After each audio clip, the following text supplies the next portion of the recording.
Rito na naman ang mainit na balita mula sa mundo ng politika. Isang nakakagulat na balita ang yumanig sa buong bansa ngayong araw.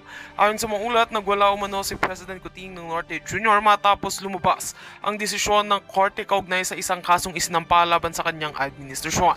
Pagamat hindi pa nilinaw ng Malacanang ang detalye, ilang insiders ang nagsabing ikinagalit umano ng Pangulo ang naging pabor ng hatol para sa kabilang panig.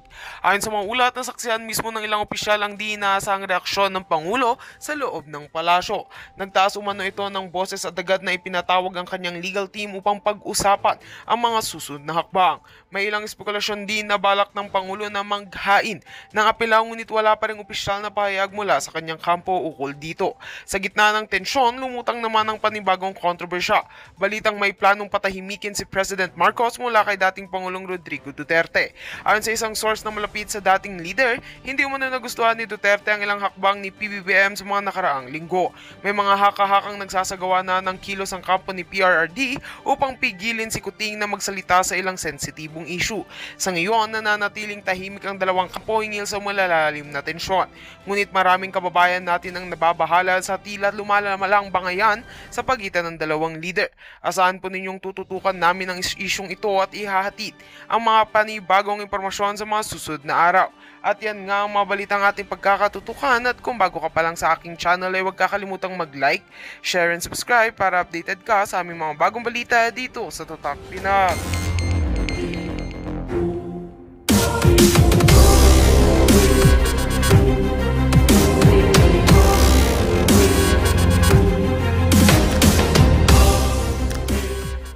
Itong napakagandang balita tungkol sa ating Tatay Digong sa The Hague, Netherlands.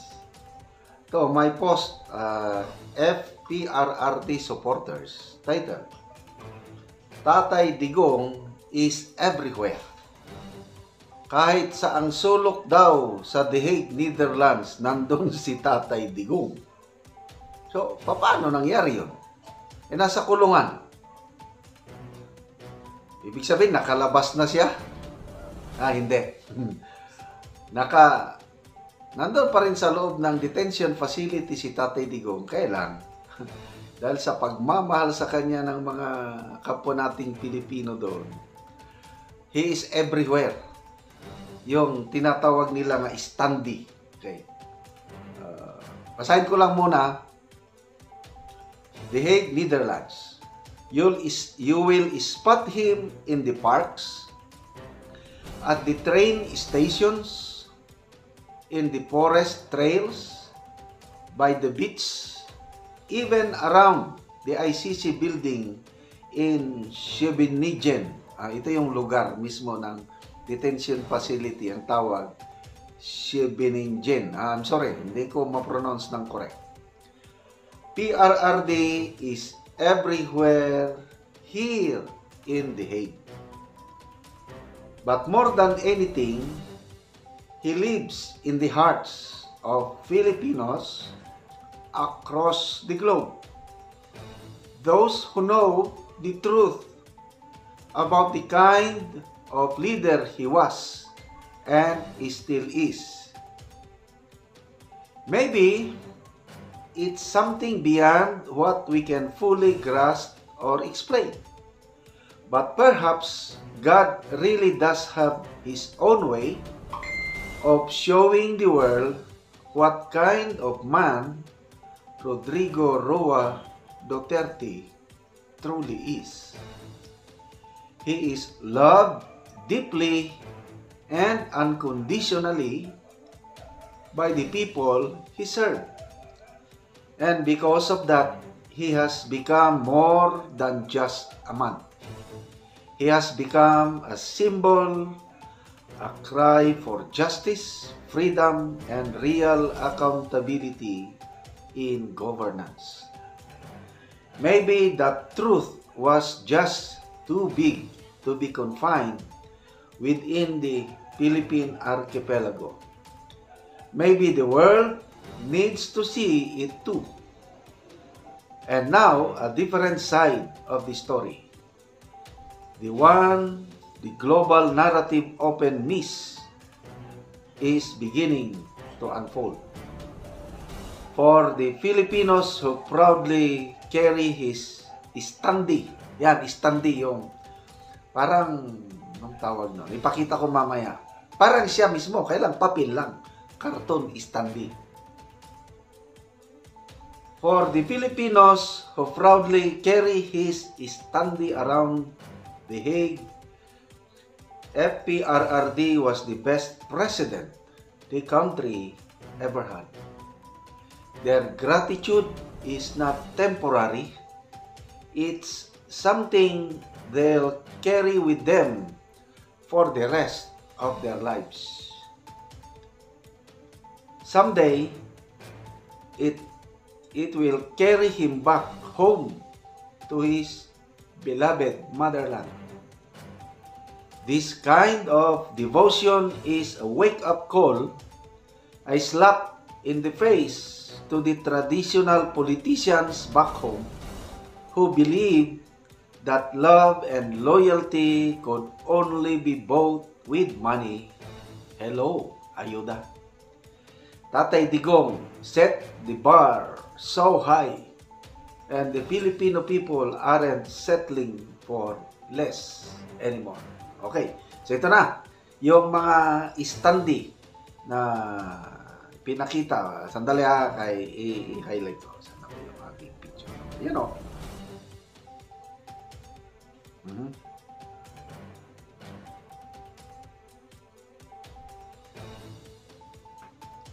Yan na po ang standee ni Tatay Digong. Kahit saan. Sa mga park, sa Duterte Park, Duterte Beach, Forest, sa mga train station, nandyan. Yung life-size na picture niya, but cartoon lang o ano. Everywhere siya sa The Hague, Netherlands. Grabe. Magbasa lang tayo sa mga comments.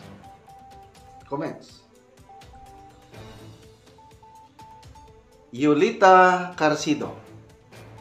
Yes, he is really the best president ever in the Philippines. Monica says, best president ever. Majority of the Filipinos believe and love you, Tatay Digong. We miss you, Tatay Digong. Erlinda Madelo. I totally agree.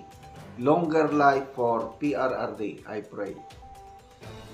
Sino pa itong isa? No job, ihinib. We miss you, Tatay Digong. Bring him home, the best president we ever had. Okay, ito iulitin ko lang na ipalabas sa inyo. Isang mga 4-year-old boy. Duterte is my friend and the best president in the whole world. Grabe ang bata nito. Question. Do you know Duterte? Duterte best friend president world. In the world? Yeah. Duterte! Duterte! Duterte! Duterte! Duterte! Duterte! I have a question. Do you know Duterte? Duterte Best friend. President world. In the Best world? president in the world.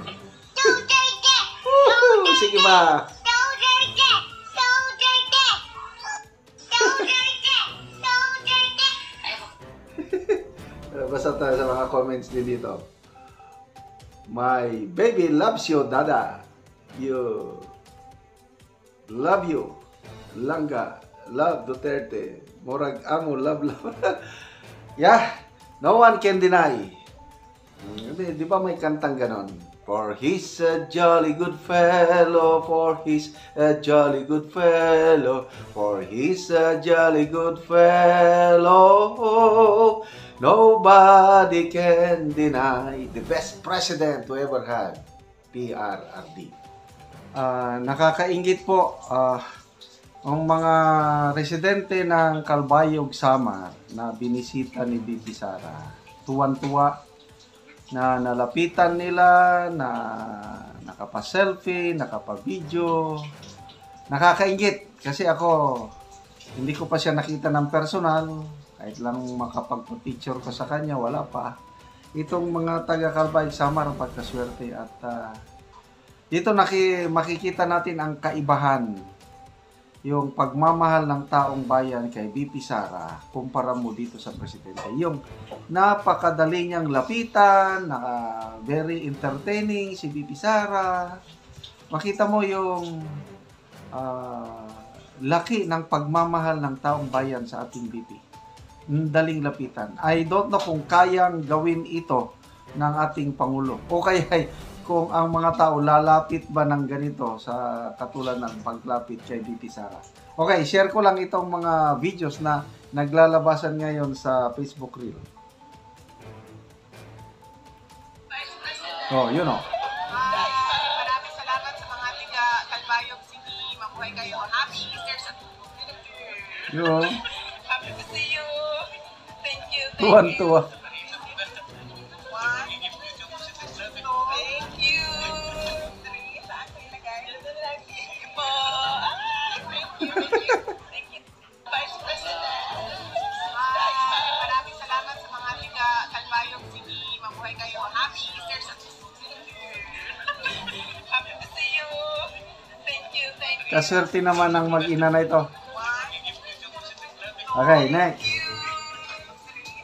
Vice President. Dali ah. Ito.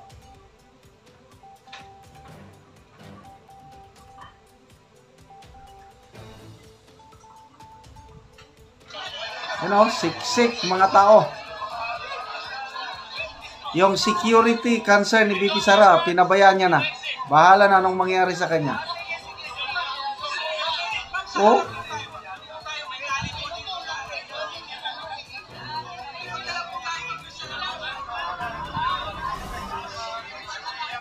Ang tanong, yang ganyan, kaya bang gawin ng Pangulo? Mga ordinaryong tao lang na makakalapit na. Gwardyado ang Pangulo eh.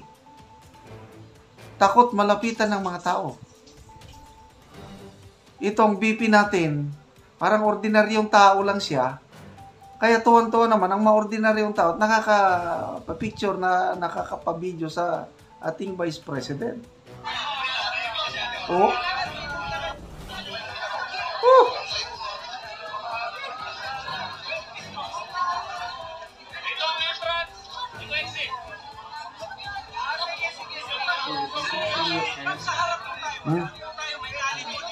Yo, ano to?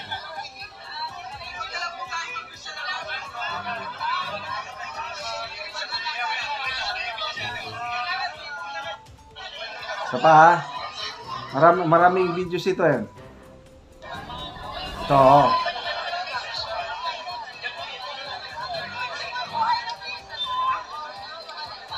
So ibang anggulo naman, mas malayo itong camera. Nasa gitna si BP Sara. Naka-blue.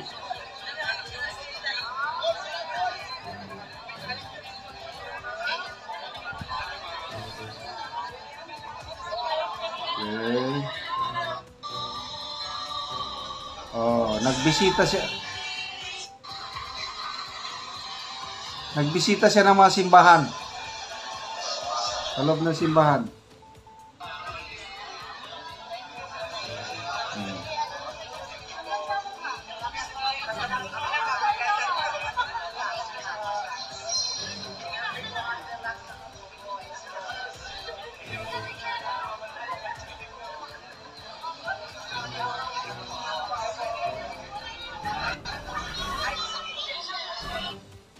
VP, good morning. Welcome to Samar. Maraming salamat sa pag-welcome ninyo sa amin sa Samar. Kanang gikuratan tanan pag-abot nimo sa Calbayog gahapon. Walay announcement o sa imong purpose pagari sa Samar. Nakuratan ang tanan, nabigla ang lahat. Kahit ako bigla na lang may video. BP Sara dumating sa Calbayog City Airport. Nakuratan ang tanan. Unang-una, mag-celebrate ng Bisita Iglesia, Black Saturday and Easter Sunday sa Samar. ikaduha magpasalamat sa tanan mga supporters, especially katong mga nag-celebrate sa birthday ni President Duterte and nag-aako para sa pag-uli ni President Duterte. And malipayan ko, masaya ako na nabuo ko yung 7 churches kahapon galing Grabe. Kalibayog papunta ng Katbalogan. Ganong ipili ni mo ang summer, Vice? Yun ang merong at that kahapon na schedule sa mga flights. Ito yung may mga pinakauna na flights galing Davao. So, ginawa ko 2 a.m. Flight papuntang Manila, 4 a.m. kami dumating. Tapos 6 a.m. kaagad, mga 7 a.m. nandun na kami sa Calbayog. So maaga yung simula namin. Marami kaming nadaanan at marami kaming napasalamatan So, ng mga... grabe, magbasa lang ko ng mga comments ha. At ulitin ko, nakakaingit na mga tao sa Calbayog Samar na bisita sila ng BP at nalapitan nila.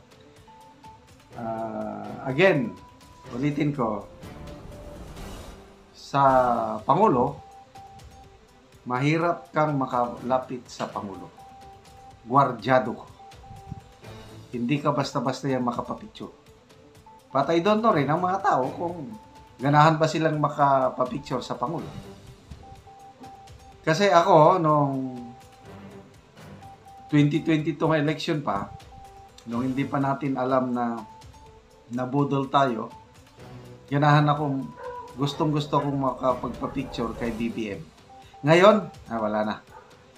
Ang gustong-gusto ko talaga itong mag-ama, si Tatay Digong at BP Sara. Maligayan ako makalapit lang sa kanila, masilayan ng personal kasi hindi ko pa sila nakikita ng personal. Makapapicture man lang sana. So, yan po ang ating BP Sara na napakasimple, may malasakit, mapagmahal sa mamamayang Pilipino. Pag-usapan natin ang mga activities ni BP Inday Sara itong Holy Week na ito. Sa Davao, umakyat siya sa mga far-flung sitios. Then from there, nagpunta ng Samar. Again, mga sitios na halos walang nakakapunta, pinunta niya. Then nagbisita siya sa mga iglesia. Diba, may tradisyon na bisita iglesia. 7 churches. Ginawa lahat niya yun. Kulang sa tulog, kulang sa kain. And tignan mo ang kanyang aura. Preskong-presko pa rin. Ito, merong post ni MJ Kiambao. Sabi niya, ba't ganon? Walang tulog, walang pahinga, umakyat baba at lakad-lakad sa mga far-flung sitios. Nagbisita iglesia sa 7 churches. Nakipag-socialize at selfie sa mga tao, nakipagkwentuhan sa mga bata, pero press pa rin si BP Sara. Bakit? Yung isa naman dyan, kahit anong gawing wala, namamaga ang mukha. Ito, mayroong TikTok video, makikita mo yung preskong aura ni BP Sara. Sinasabi niya yung mga activities nila. Okay, pakinggan natin. 2 a.m. Flight papuntang Manila, 4 a.m. kami dumating. Tapos 6 a.m. kaagad, mga 7 a.m. lang doon na kami sa Calbayog. So maaga yung Calbayog Samar. Simula namin. Marami kaming nadaanan at marami kaming napasalamatan ng mga kababayan natin. O sa imong prayer sa imong bisita iglesia? Of course, for the country always. May we always be strong, stable, successful, and merong peace. And of course, even before Holy Week, sinabi ko na, na pagdasal natin lahat na God will save the Philippines. Okay. Isa pa, 2 ulit. a.m. Flight papuntang Manila, 4 a.m. kami dumating. Tapos 6 a.m. kaagad, mga 7 a.m. lang doon na kami sa Calbayog. So maaga yung simula namin, marami kaming nadaanan at marami kaming napasalamatan ng mga kababayan natin. O sa imong prayer sa imong bisita iglesia? Of course, for the country always, may we always be strong, stable, successful, and merong peace. And of course, even before Holy Week, sinabi ko na, no, na pagdasal natin lahat na God will save the Philippines. Okay, so 2 a.m. nung makita ko yung bisita niya sa mga mountainous area sa Davao, sabi ko, okay lang yan dahil kabisado niya eh. Kaya lang, nung may nag-post na, tapos nandun na sa Calbayog. And then, may video na nakita ko doon sa mga liblib na sitio. Grabe, sabi ko. Kakaiba itong ating BP Inday Sara. Yung security niya na-dissolve na. I don't know kung may sumasama pa bang security niya. Kung meron man, kakaunti na lang. Pumapasok sa mga ganong liblib na sitio sa Samar. Sitio, nakalimutan ko na yung sitio na binisita niya. Tuwan-tuwa yung mga tao doon. Sabi nila, si Inday Sara! Hindi ko pwedeng ipakita sa inyo dahil may music eh. Sinamahan kasi ng music. Baka mamaya ma-copyright tayo sa music. Unbelievable. I don't know kung among the top 4 government officials, PBBM, Senate President, Speaker of the House, I don't know kung kaya nila yung ginawa ni BP Sara na pumunta sa mga far-flung sitios at kumustahan lang sa mga tao. Pagkaswerte, yung mga tao binisita niya sa Samar at saka mountainous areas ng Davao. Ako, personally, hindi ko pa nakita si BP Inday Sara. Sila nakapag-selfie na. Wow naman. Okay, so bakit ganun? Ang aura niya, preskong-presko pa rin. Sang katerbang problema ang kinakaharap niya ngayon. Impeachment trial, nakaabang na sa kanya. Anytime matanggal siya bilang vice presidente. Ang kanyang tatay nakakulong nasa malayong lugar. Tapos ang daming putik na binabato sa kanya. Kaliwat kanan ng problema, more than 2 years na. Parang bali, wala man sa kanya. Parang, ang team song ata niya yung, tawanan mo ang iyong problema. Ganon lang ang kanyang attitude sa buhay. Ang galing niyang magdala sa mga problema. Okay, magbasa tayo sa mga comments. Okay. Bianski Lazaro. Kapag walang ginagawang masama, laging positibo ang pananaw sa buhay, ganyan talaga ang fresh. Tignan mo sa kabilang kubol. Puro kasamaan kaya ang mga itsura mukhang terminal na. Kabilang kubol, alam niyo na, kabilang bakod. Di ba? Namamag ang mga mukha, teary eyes, dumudugo ang bunganga. Kabaliktaran eh. Mimay Sigoa. Sabi ko nga pag ako siguro nakaranas ng problema katulad sa kanya, ewan ko na lang kung anong itsura ko ngayon. Mukha na siguro akong paniki na nabina. Correct. Mark Lester. President naman si First Lady kahit puyat. Ibang kwan. Neri Rain. Siya ang babae na walang paki sa mga problema.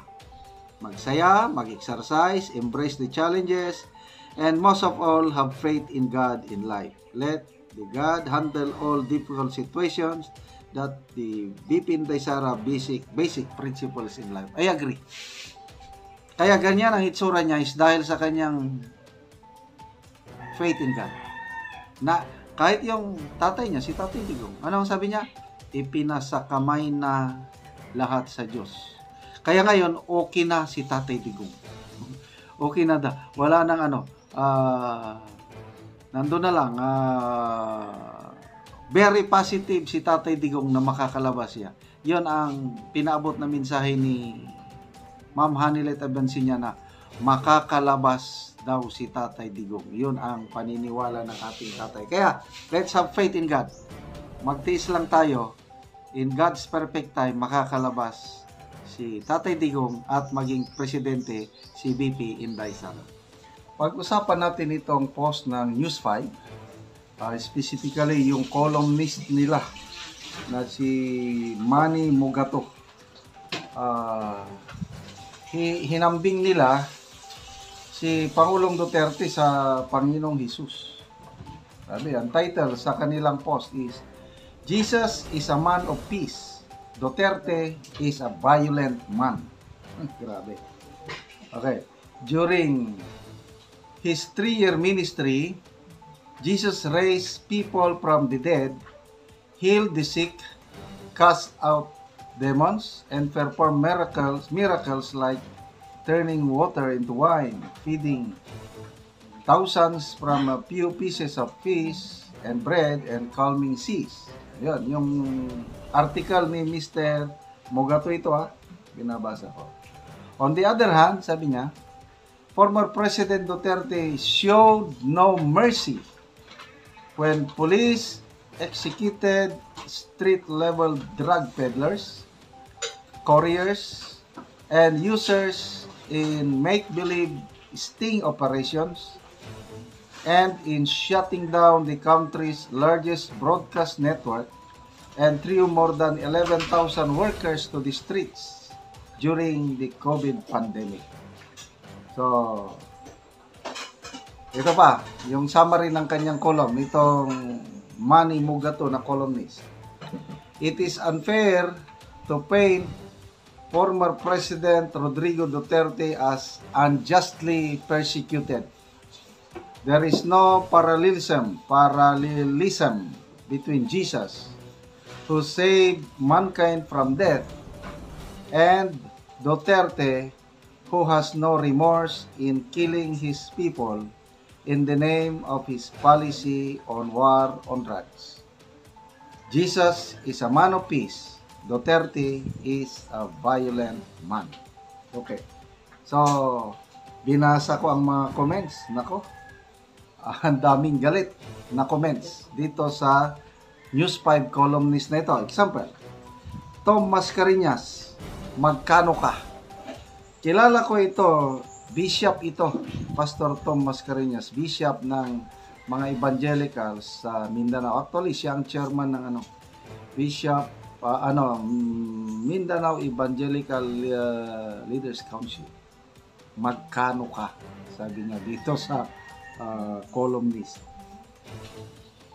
Daming galit. Ekem Arn, sabi niya, otrupod ka. Mirna Simbahon, bulag ka lang. Duterte, he is the best president. Edmondo Vergara, violent man to those criminals who destroys our beloved country. Samantha Masangkay, Duterte is good and kind for the people. So, dito sa mga comments, karamihan, dinidepensahan nila si Pangulong Duterte at galit sila dito sa columnist na ito. Hindi mo daw pwede i-compare si Panginoong Hesus dahil Diyos yun kaysa si Duterte na tao lang. Okay. Crystal, sabi niya, PRRD is also a man of peace. He is not a violent man because he is a lawyer. He was an outstanding city mayor. Ito HP the Great, sabi niya, using a church to destroy and to disdain and destroy somebody is not a Christian way. I pity you, sir. Anyway, that's part of democracy. Sulat ka ng sulat, but ang tanong, marami bang naniniwala dito sa columnist na ito? Okay, may reaction dito si Ebi Hugalbot. Sahin ko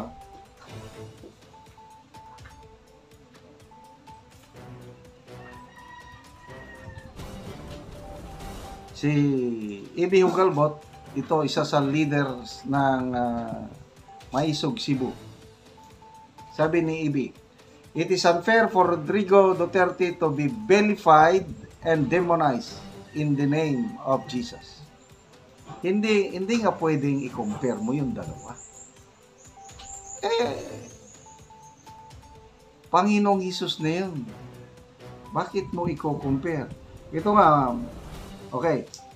If Jesus is God, all-powerful, all-knowing, and all-loving, then why did He permit the slaughter of 3 million Jews during the Holocaust? Yan ang tanong ni Ibi Hugalbot. Was it 3 million or 6 million? Nagkakaiba ang figures. Ang alam ko, 6 million Jews. Next, tanong. Why did Jesus in 1994 permit the death of 800,000 Rwandans, most of them, Tutsis and moderate Hutus? A number of them is slaughtered inside Catholic churches by radical Hutus who were encouraged by the Catholic clergy close to then Hutu-led Rwandan government that prompted Pope Francis to issue an apology in behalf of the Roman Catholic Church in 2017. So, ang punto dito ni Ibi Hugalbot is so within the Christian Church, may mga nangyaring patayan. Kaya hindi mo pwedeng at best, okay, Duterte, sabi ni Ibi Hugalbot, Duterte is no Jesus because he is no God.